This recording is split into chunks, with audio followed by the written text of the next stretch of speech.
বিদেশে পাচার হয়েছে ২,৫০০ কোটি টাকা, দুদকের প্রতিবেদন। অপূর্ণাঙ্গ তালিকা নিয়ে হাইকোর্টের ক্ষোভ।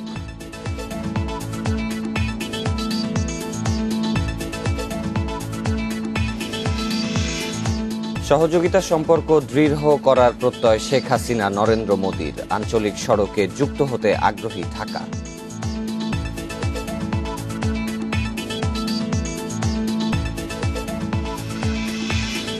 চাকরি ও ব্যবসার নামে কোটি কোটি টাকা হাতিয়েছেন প্রতারক শহীদুল। চক্রের ৫ সদস্য পুলিশের হাতে গ্রেপ্তার।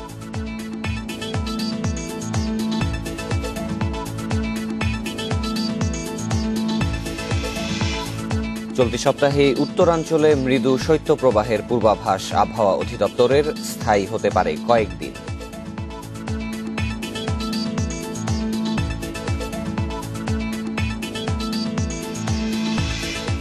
এবং রোনালদো মেসিকে পেছনে ফেলে ফিফার বর্ষসেরা হলেন লেভানডস্কি। বর্ষসেরা কোচ লিভারপুলের ইয়র্গেন ক্লপ।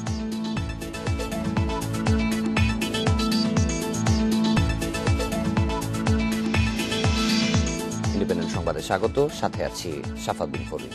শুনছিলেন প্রধান শিরোনামগুলো, যাচ্ছি বিস্তারিত খবরে। বিদেশে এখন পর্যন্ত ২,৫০০ কোটি টাকা পাচার হয়েছে জানিয়ে হাইকোর্টে প্রতিবেদন জমা দিয়েছে দুদক। তবে অর্থ পাচারকারীদের নাম, ঠিকানা সহ পূর্ণাঙ্গ তালিকা জমা না দেয়ায় দুদকের প্রতি ক্ষোভ প্রকাশ করেছে হাইকোর্ট।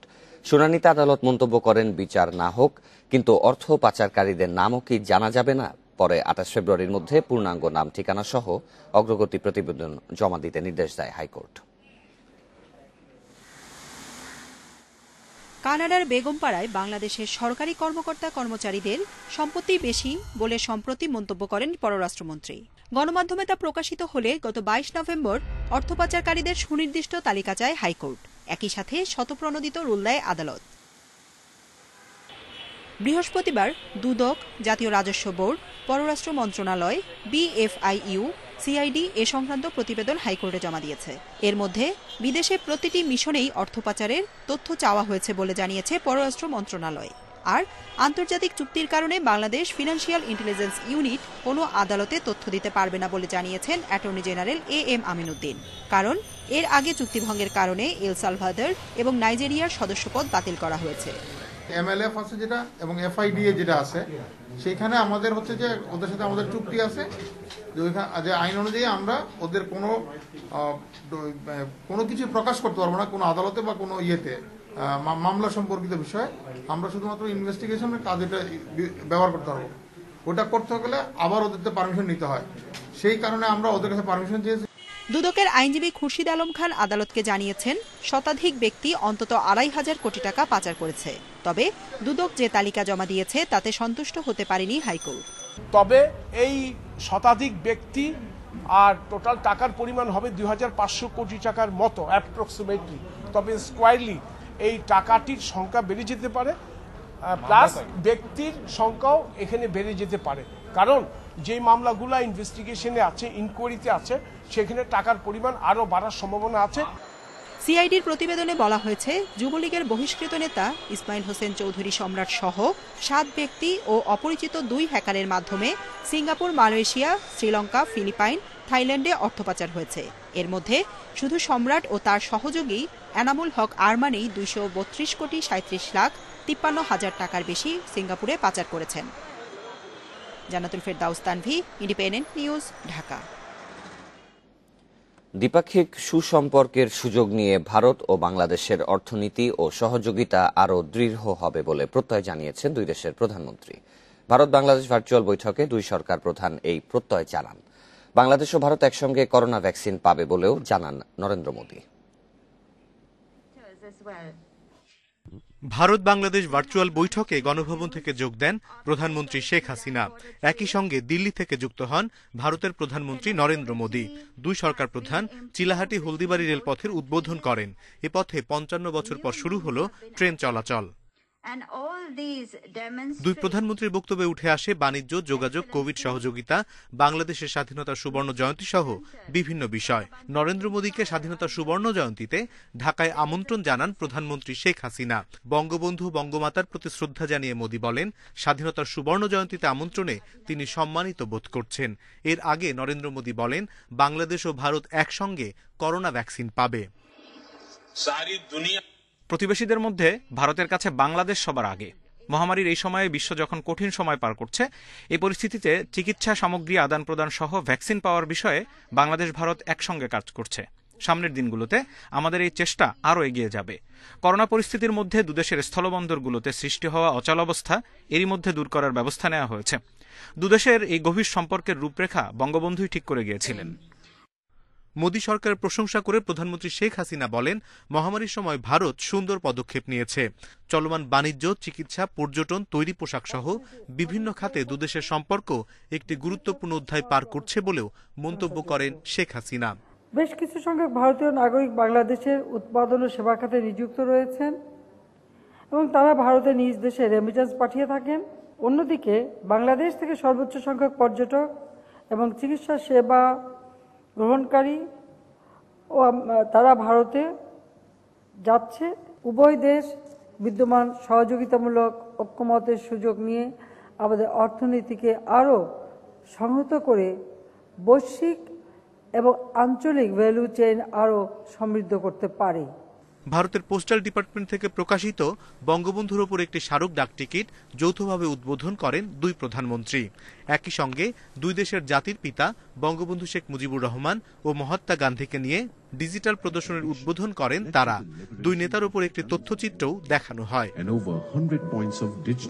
অনিমেষ কর, ইন্ডিপেন্ডেন্ট নিউজ, ঢাকা। তিস্তা চুক্তির সীমান্ত হত্যা বন্ধ সহ ভারতের সঙ্গে বাণিজ্য ঘাটতি দূর না হওয়ায় হতাশা থাকলেও আশা ছাড়েনি বাংলাদেশ সরকার। দুদেশের প্রধানমন্ত্রীর ভার্চুয়াল বৈঠক শেষে এ মন্তব্য করেন পররাষ্ট্রমন্ত্রী। তিনি বলছেন, ঢাকা দিল্লির সম্পর্কের উষ্ণতা জোরেই আলোচনার মাধ্যমে যে কোনো সমস্যার সমাধান সম্ভব।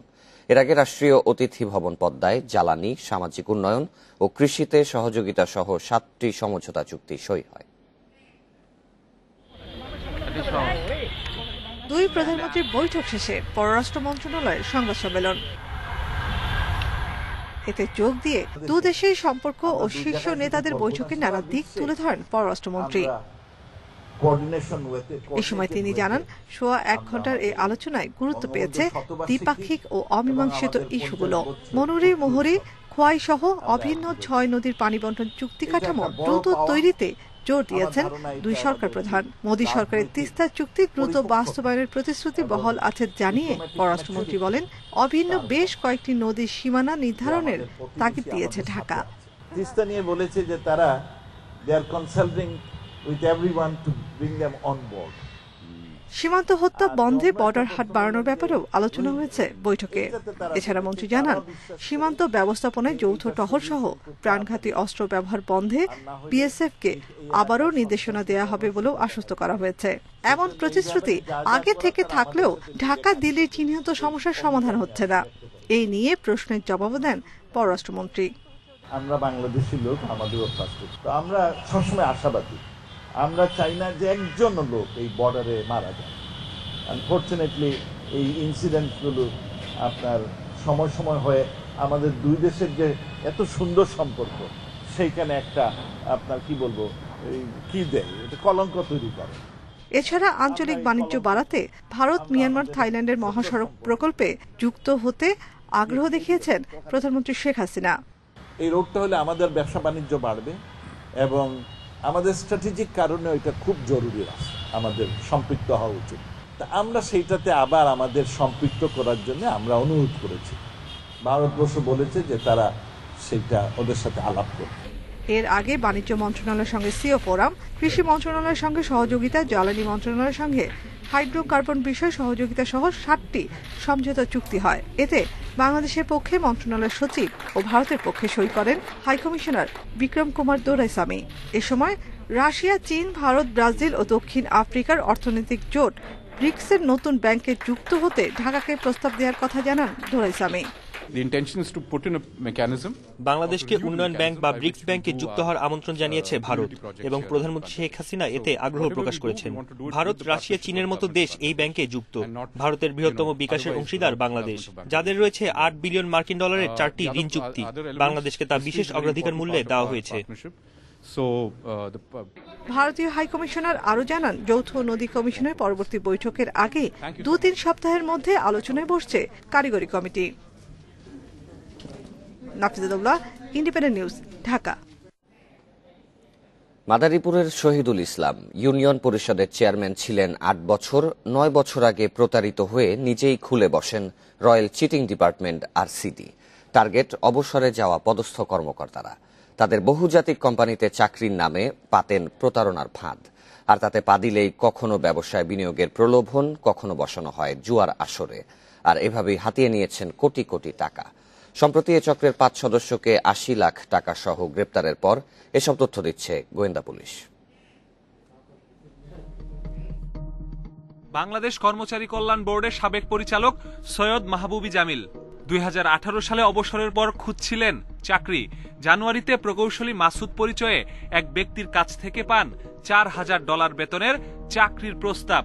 পরে বসুন্ধরা আবাসিক এলাকার এক বাসায় তাকে পরিচয় করিয়ে দেয়া হয় হিন্দি ইংরেজির মিশেলে কথা বলা এক মারোয়ারি ব্যক্তির সঙ্গে। নিজেকে বড় ব্যবসায়ী পরিচয় দিয়ে ব্যবসায়ী বিনিয়োগের কথা বলে জামিলের কাছ থেকে হাতিয়ে নেওয়া হয় 56 লাখ টাকা। তারা এমনভাবেই কথাবার্তা বলছে, মনে হয়েছে সবই সত্য। তখন আমি ভাবতেও পারিনি যে তারা এই ধরনের একটা ফ্রড এটা আমার সঙ্গে করতে পারে, যে কারণে আমি রাজি হয়েছি। একই কৌশলে চাকরি দেওয়ার নামে ডাকা হয় গণপূর্ত অধিদপ্তরের সাবেক নির্বাহী প্রকৌশলী মোহাম্মদ আলীকে। তার খোয়া গেছে 64.5 লাখ টাকা।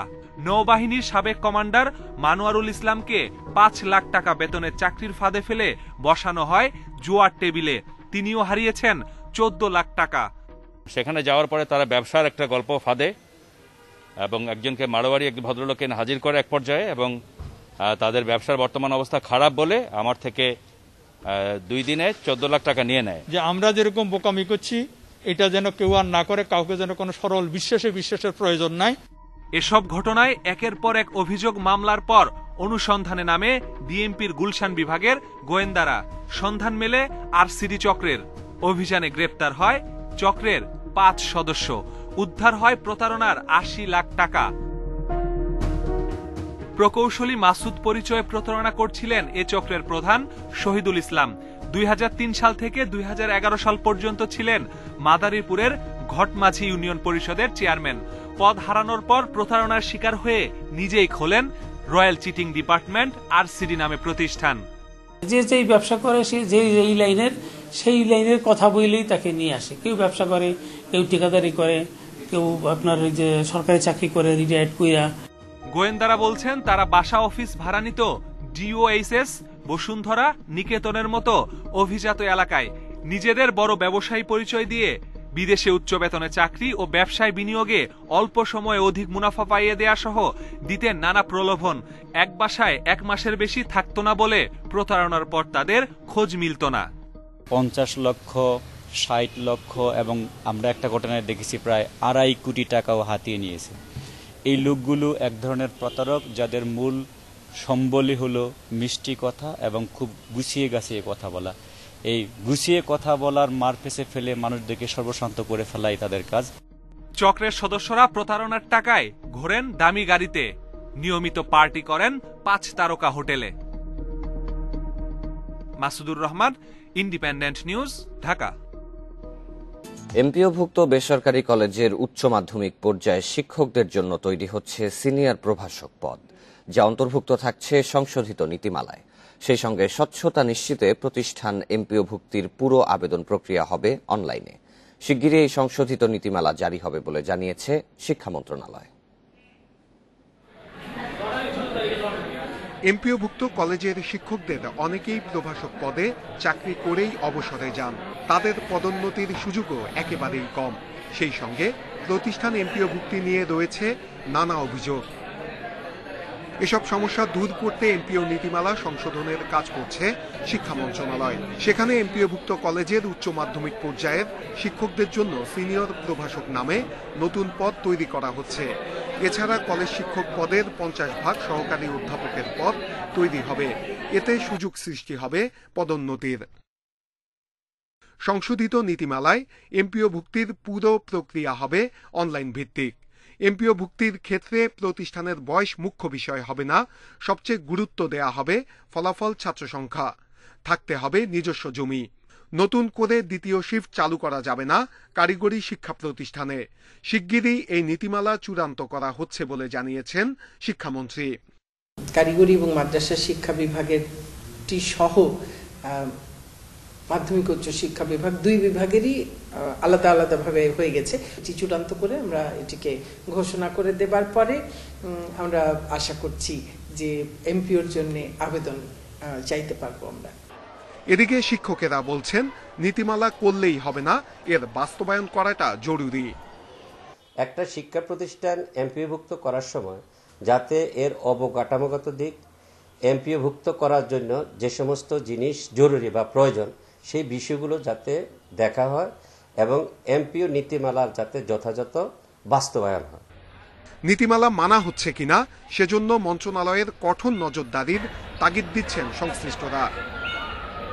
নূরে আলম, ইন্ডিপেন্ডেন্ট নিউজ, ঢাকা। মেয়রের নাম ভাঙিয়ে দোকান বরাদ্দের জন্য ব্যবসায়ীর কাছ থেকে টাকা নেয়ার অভিযোগে ঢাকা দক্ষিণ সিটি কর্পোরেশনের ২০ নম্বর ওয়ার্ডের কাউন্সিলর ফরিদুদ্দিন আহমেদ রতনকে কারণ দর্শানোর নোটিশ দেওয়া হয়েছে। তার কাছে 7 দিনের মধ্যে জবাব চেয়েছে ডিএসসিসি। সিটি কর্পোরেশনের এক প্রেস বিজ্ঞপ্তিতে বলা হয়েছে, কাউন্সিলর ফরিদের বিরুদ্ধে টাকা নেয়ার অভিযোগ রয়েছে, যা গণমাধ্যমে প্রকাশিত হয়েছে। তাই সিটি কর্পোরেশন আইন 2009 এর 13 ধারা অনুযায়ী তাকে শোকজ করা হয়েছে। এদিকে প্রকৌশল বিভাগের উপসহকারী প্রকৌশলী মোহাম্মদ আব্দুল মাজেদ মিয়াকে ঘুষ গ্রহণের অভিযোগে ঢাকা দক্ষিণ সিটি কর্পোরেশন থেকে অপসারণ করা হয়েছে। একই অভিযোগে ঢাকা দক্ষিণ সিটির কর্মচারী হানিফ হাওলাদারকেও অপসারণ করা হয়।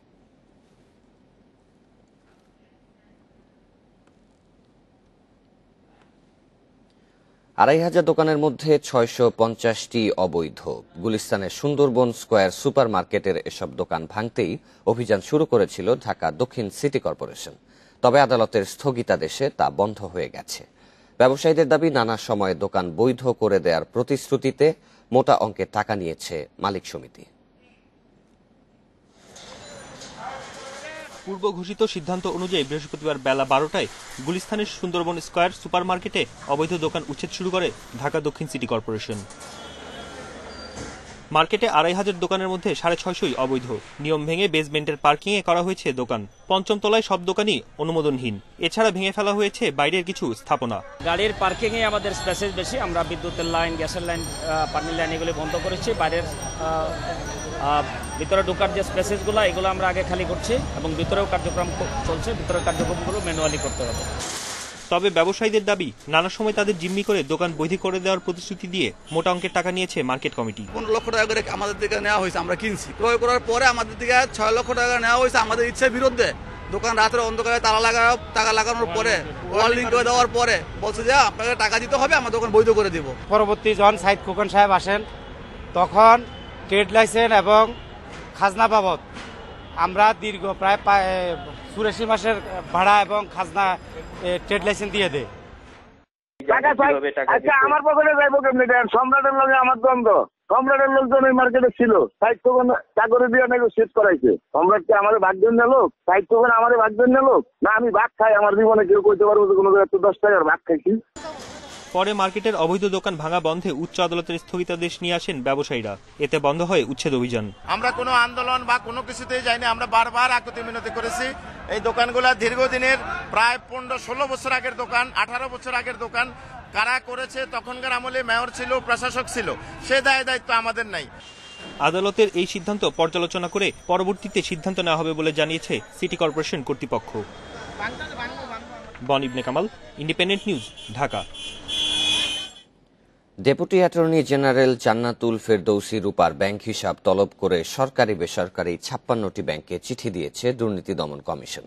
দুদকের উপপরিচালক মোহাম্মদ ইব্রাহিম বিভিন্ন ব্যাংকের ব্যবস্থাপনা পরিচালক বরাবর এসব চিঠি পাঠান।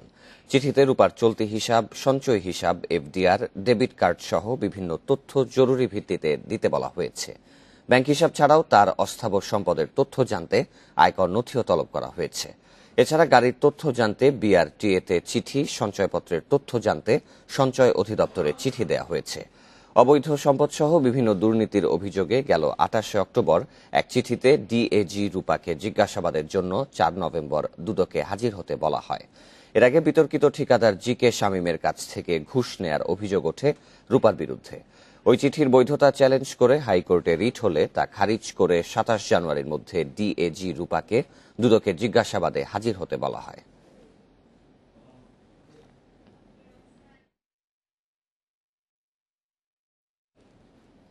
মরিশাসের পোর্ট লুইসে বঙ্গবন্ধু শেখ মুজিবুর রহমানের নামে সড়কের উদ্বোধন করা হয়েছে।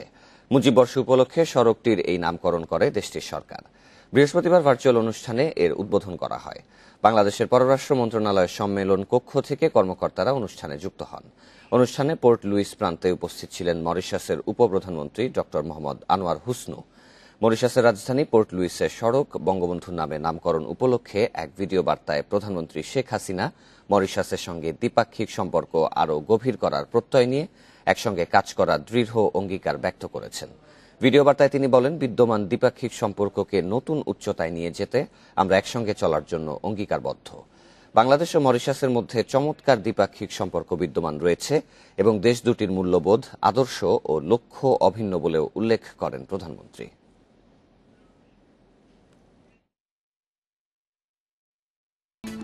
ধানের দাম ভালো পাওয়ায় এবার বোরো চাষে আগ্রহ বেড়েছে চাষিদের। চলছে বীজতলা ও জমি প্রস্তুতির কাজ। গত বছরের চেয়ে এবার বোরো আবাদ বাড়বে বলে আশা কৃষকদের। এজন্য প্রয়োজনীয় সব বিষয়ে পরামর্শ দেওয়ার কথা জানিয়েছে কৃষি বিভাগ।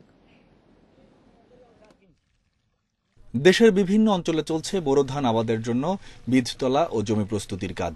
গেল মৌসুমে ভালো দাম পেয়েছেন কৃষকেরা। সার এবং কীটনাশকের মূল্যও ছিল নাগালের ভেতর। তাই এবার বোরো চাষে আগ্রহ বাড়ছে চাষিদের। লক্ষ্মীপুরে বোরো আবাদের লক্ষ্যমাত্রা ধরা হয়েছে 31,500 হেক্টর জমিতে, যা গত বছরের চেয়ে 4,000 হেক্টর বেশি। বর্তমানে ধানের রেটের বাড়তির কারণে আমরা গৃহস্থিগুলা করতেছি, অনাবাদী জমিগুলা যেগুলো খিলফড়ি রয়েছে এগুলোর মধ্যে গৃহস্থি করতেছি। বোরো আবাদ বাড়াতে কৃষি বিভাগ থেকে মেহেরপুরের 11,000 কৃষককে দেওয়া হয়েছে বিশেষ সহায়তা। এবার জেলায় 19,000 হেক্টর জমিতে চাষের লক্ষ্যমাত্রা ঠিক করেছে কৃষি বিভাগ। তবে ঘন কুয়াশার কারণে বীজতলা ক্ষতিগ্রস্ত হওয়ার শঙ্কা চাষিদের। টাঙ্গাইলে প্রায় 1,70,000 হেক্টর জমিতে বোরো আবাদের লক্ষ্য। ভালো ফলনের জন্য উন্নতমানের বীজ সরবরাহ সহ কৃষকদের নানা সহায়তা দিচ্ছে কৃষি বিভাগ। আমরা 28 ধানের চারা ফেলাইছি এবং কি 1 সপ্তাহের ভিতরেই আমরা চারাটা লাগাম। এদিকে 4 দফা বন্যা ও ভারী বৃষ্টিতে সুনামগঞ্জে সময় মতো হাওরের পানি নিষ্কাশন হচ্ছে না। এখনো পানির নিচে ছোট বড় অন্তত 50টি হাওর। এতে সময় মতো চাষ হবে কিনা তা নিয়ে শঙ্কায় কৃষকেরা। উপজেলা পর্যায়ে আমাদের যে শাখা কর্মকর্তা রয়েছে এবং উপজেলা নির্বাহী কর্মকর্তা রয়েছে, তাদের পরামর্শক্রমে আমরা আমাদের যে প্রযোজ্য স্থান আছে বেড়িবাঁধের, সেই স্থানগুলো কেটে দিচ্ছি। রাজশাহী অঞ্চলের চাঁপাইনবাবগঞ্জ, নাটোর ও নওগাঁয় এবার 17,408 হেক্টর জমিতে বোরো বীজতলা তৈরির লক্ষ্য ধরা হয়েছে। ঘন কুয়াশা থেকে রক্ষা করতে ছাই ও জিপসাম ব্যবহারের পরামর্শ কৃষি বিভাগের। খুব ঠান্ডা পড়ছে, তাহলে পলিথিন দিয়ে ঢাকবে তারা, অথবা পানি দিবে, রাত্রে পানি দিয়ে রাখবে। সকল রকমের পরামর্শ আমাদের উপসহকারী কৃষি কর্মকর্তাদের মাধ্যমে আমরা চাষিদেরকে দেওয়ার ব্যবস্থা রেখেছি। সীমান্তের জেলা শেরপুরের কৃষকেরাও আমন ধান কাটার পর শুরু করে দিয়েছেন ইরি বোরো আবাদের কাজ। এরই মধ্যে শেষ হতে যাচ্ছে বীজতলা তৈরি। Mamunur Rashid, independent news desk. বগুড়ার মহাস্থান হাটে হঠাৎ করে কমে গেছে ফুলকপি, বাঁধাকপি ও মূলার দাম। কৃষকরা বলছেন, লোকসান হলেও জমি খালি করার জন্য কম দামে ফসল তুলতে বাধ্য হচ্ছেন তারা। কৃষি অধিদপ্তর বলছে, লক্ষ্যমাত্রার চেয়ে বেশি উৎপাদন হওয়ায় কমে গেছে দাম। ফসল সংরক্ষণে ব্যক্তিগত উদ্যোগের আহ্বান জানিয়েছেন তারা। বগুড়ায় এবছর শীতকালীন সবজি আবাদের লক্ষ্যমাত্রা ধরা হয়েছিল 12,813 হেক্টর। উৎপাদন হয়েছে 129 হেক্টর বেশি জমিতে। এর ফলে কমে গেছে শীতকালীন সবজির দাম। বিশেষ করে ফুলকপি, বাঁধাকপি ও মূলার দাম কমে গেছে অর্ধেকেরও বেশি। এক সপ্তাহ আগেও ফুলকপির মন ছিল 350 থেকে 400 টাকা। এখন সেটা বিক্রি হচ্ছে মানভেদে 50 থেকে 150 টাকা পর্যন্ত। বাঁধাকপি প্রতিটি বিক্রি হচ্ছে 12 থেকে 16 টাকায়, মূলা প্রতিমন বিক্রি হচ্ছে 160 টাকায়, লাউ 6 থেকে 8 টাকা পিস, পাতা পেঁয়াজ 20 টাকা কেজি, সিম 25 টাকা। হঠাৎ করে সবজির দাম কমে যাওয়ায় বিপাকে কৃষকেরা। 1 বিঘা মাটি করছিলাম 33 শতক, তাতে প্রায় 15,000 টাকার মতো খরচা। এখন যা মনে করেন যে যা বিক্রি করা হয় তা দিয়ে হয় না, বাড়ির থেকে ফি আবার ভ্যান ভাড়া দেওয়া লাগে। এখন এসে দামই করছে না, 160, মানে লেওয়ার লোক নেই। আগে বেচা তো 200 টাকা ধারা, এখন 80 টাকা ধারা বিক্রি হচ্ছে। কৃষি অধিদপ্তর বলছে চাহিদার তুলনায় ভরা মৌসুমে উৎপাদন বেশি হওয়ায় এমন অবস্থা। তার উপর এবছর 4 বারের বন্যার ফলে জমিতে প্রচুর পলি জমে যাওয়ায় উৎপাদন ভালো হয়েছে। তবে দেশে সবজির জন্য হিমাগার না থাকায় উৎপাদিত ফসল নিয়ে প্রতি বছর বিপাকে পড়তে হয় কৃষকদের। বেসরকারি কোনো উদ্যোক্তা যদি আগায় আসে, তারা যদি নিজেরা কোনো কোল্ড স্টোরেজ করে, তাহলে এটা অন্তত 2-6 মাস অপেক্ষা করা যাবে। যখন আবার সিজন আসবে, সিজনের আগে আবার বাইকেরা অফ সিজনে তারা এটা বিক্রি করে অনেক দাম পাবে। এটা তো বড় ব্যবসায়ী লাগবে, বড় ধরনের লোক লাগবে, মিনিমাম 20 থেকে 30 কোটি টাকার একটা পুঁজি লাগবে। তাছাড়া এটা সাধারণ মানুষের পক্ষে সম্ভব না। এগুলা ক্ষতি পোষাতে আগামী মৌসুমের ফসল চাষে প্রণোদনা চান কৃষকেরা। আমিরুল লতিফ, ইন্ডিপেন্ডেন্ট নিউজ, বগুড়া। মেহেরপুরের মুজিবনগরে মুক্তিযুদ্ধ স্মৃতি কমপ্লেক্সে স্থাপন করা জাতীয় নেতাদের ভাস্কর্যের পরিচয় লিপিতে নামের ভুল বানান রয়েছে। ঐতিহাসিক তেলিয়াপাড়া সম্মেলন পরিচয় লিপিতেও রয়েছে ভুল নামের ব্যবহার। এ ধরনের ভুল মোটেই কাম্য নয় বলছেন দর্শনার্থীরা। দ্রুত ভুল সংশোধন করে নতুন প্রজন্মকে সঠিক ইতিহাস জানানোর উদ্যোগ নেয়ার দাবি তাদের। মুজিবনগরে মুক্তিযুদ্ধ স্মৃতি কমপ্লেক্সে রয়েছে মুক্তিযুদ্ধকালীন নানা ভাস্কর্য, আর বাইরে বঙ্গবন্ধু শেখ মুজিবুর রহমান এবং জাতীয় নেতাদের ভাস্কর্য। প্রতিটি ভাস্কর্যের পাশে পরিচয় লিপি দেয়া আছে। এর মধ্যে জাতীয় নেতাদের ভাস্কর্যের সঙ্গে মিল না রেখে নাম পরিচয় লিপি স্থাপন করা হয়েছে। এম মনসুর আলী ও AHM কামারুজ্জামান এই দুজনের ভাস্কর্যের ক্রম অনুসরণ না করায় উভয়ের পরিচিতি বদলে গেছে। নামের বানানো ভুল, এমন আরও ভুল রয়েছে ভাস্কর্যের নামের বানানে। ঐতিহাসিক তেলিয়াপাড়ার সম্মেলন পরিচয় লিপিতেও রয়েছে ভুল। দেশের এরকম একটা গুরুত্বপূর্ণ জায়গায় যদি কোনো নামের বানানের ভুল বা কোনো মিসম্যাচ থেকে থাকে, তাহলে সেটা তো থাকা উচিত না। আমার মনে হয় সংশ্লিষ্ট কর্তৃপক্ষের খুব দ্রুত এগুলো সংশোধন করা উচিত। তবে দ্রুত বানান সংশোধন করা হবে বলে জানান উপজেলা নির্বাহী কর্মকর্তা। আসলে এটি খুবই দুঃখজনক একটা বিষয়। তবে আপনারা জেনে খুশি হবেন যে মুজিবনগর স্মৃতি কমপ্লেক্সের একটি সম্প্রসারিত প্রকল্পের কাজ হচ্ছে, এবং এই কাজের অংশ হিসেবে চারুকলা অনুষদ ঢাকা বিশ্ববিদ্যালয়ের ডিন স্যার এসেছিলেন। তাদেরকেও এটা অবগত করা হয়েছে। সম্প্রসারিত প্রকল্প এই জিনিসগুলো রি-ইঞ্জিনিয়ারিং এর অংশ হিসেবে এগুলো সব সংশোধন করা হবে। 2011 সালে ঐতিহাসিক মুজিবনগরে মুক্তিযুদ্ধ স্মৃতি কমপ্লেক্স গড়ে তোলা হয়। Independent news desk. এই সপ্তাহের মধ্যে মৃদু শৈত্যপ্রবাহের আশঙ্কা করছে আবহাওয়া অধিদপ্তর। রংপুর, রাজশাহী ও খুলনা বিভাগের ওপর দিয়ে বয়ে যেতে পারে এই শৈত্যপ্রবাহ। তাপমাত্রাও নেমে যেতে পারে 1 অঙ্কে। মধ্য ডিসেম্বরের পর মৃদু শৈত্যপ্রবাহের আভাস দিয়েছিল আবহাওয়া অধিদপ্তর। এরই মধ্যে স্পষ্ট হয়ে উঠতে শুরু করেছে দেশের উত্তরাঞ্চলের শীত জেঁকে বসার লক্ষণ। সন্ধ্যার পর থেকেই কুয়াশায় ঢেকে যাচ্ছে চারদিক। দিনে সূর্য দেখা গেলেও উষ্ণতা মিলছে না খুব একটা। আবহাওয়া অধিদপ্তর বলছে এই সপ্তাহেই রংপুর, রাজশাহী ও খুলনা বিভাগের ওপর দিয়ে মৃদু শৈত্যপ্রবাহ বয়ে যাওয়ার আশঙ্কা রয়েছে, যা স্থায়ী হতে পারে কয়েকদিন। বিশেষ করে আপনার রাজশাহী, রংপুর ও যশোর, কুষ্টিয়া এইসব জায়গাতে প্রথমে মৃদু আকারে আসবে, তারপর গ্রাজুয়ালি এটা বাড়তে থাকবে। শৈত্যপ্রবাহ কেটে গেলেও আগামী দিনগুলোতে কমতির দিকে থাকবে তাপমাত্রা।